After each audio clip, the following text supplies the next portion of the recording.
Hello, everyone, and welcome to The Buck Stops Here. I am Catherine Murray. Well, as we know, geopolitics are front and center today. We are all watching what's going on in Israel and the Hamas war.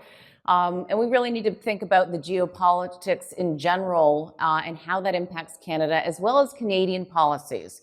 So who better to have on the program today than Peter MacKay, who I've known for many years, interviewing him. He, of course, is the former Minister of National Defense and Foreign Affairs, and now is a strategic advisor at Deloitte. Peter, great to have you with us today. Thank you so much for joining us. A lot of important topics to cover. My pleasure, Catherine. It's always a pleasure to be with you. Thank you. Why don't we first start off with what is going on in Israel and really the risk of escalation. There are talks about how to find a solution, but of course we're not there yet. What's your perspective as we look at the current situation? And our hearts go out to everybody. I think that's absolutely right. The losses, the casualties, the injuries are staggering and not relenting given the ongoing missile attacks, frankly, coming from both sides, from Hamas still firing rockets into the territory of Israel, and Israel trying to take out those missile launches from Hamas. Civilians obviously suffering the brunt of this, although the Israeli Defense Force has now gone in limited ways, entered into those villages, enclaves to try to stop the attacks. And I think your point of this spreading into a broader regional conflict is what is top of mind for those who are in the region. Particular fears, and there has already been some entry into the fray, if I can put it that way, by Hezbollah from Lebanon. Mm-hmm. And of course, lurking in the background in all of this is Iran.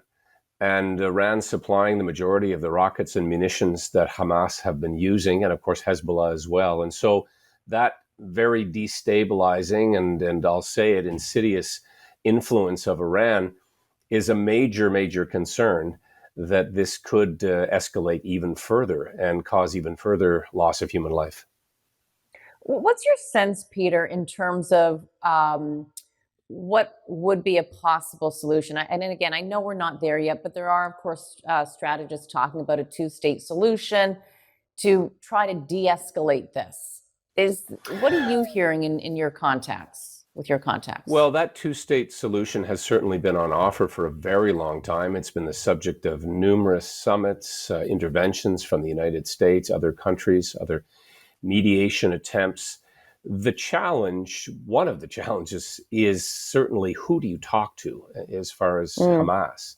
How do you take any sort of solace in what is being said when these type of quite spontaneous and murderous attacks have been ongoing, and of course this being the worst that we have seen in decades? And how do you broker any sort of a lasting peace? And so that requires tremendous thought and effort, but you also alluded to the fact that it's nearly impossible to do in the midst of this conflict. Mahmoud Abbas, or Abu Mazen as he's called, doesn't appear to really speak for the country. It is Hamas, which is a terrorist organization. And I wouldn't put too fine a point on this, Catherine, but the same challenge existed in Afghanistan when it came to dealing with the terrorist group Taliban, who were on the other side of that conflict. Very hard to have any sort of diplomatic intervention or any sort of lasting peace agreement. Right. And that's a very fair and accurate point. I wonder as well, many people are also talking about how are they actually getting funded? And the view, of course, is that it's through Iran, and that the sanctions against Iran haven't been held up. And therefore, that money was allowed to flow into these types of terrorist activities.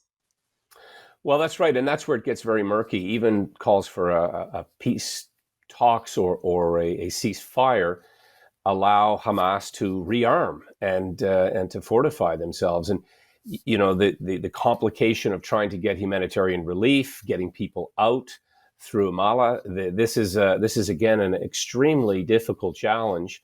and Israel is often cast as the bad actor in all of this. They're trying to defend themselves, and that is something I think Western countries can agree on. They have a right to defend themselves, a right to exist, and a right to try Yeah, to protect their citizens.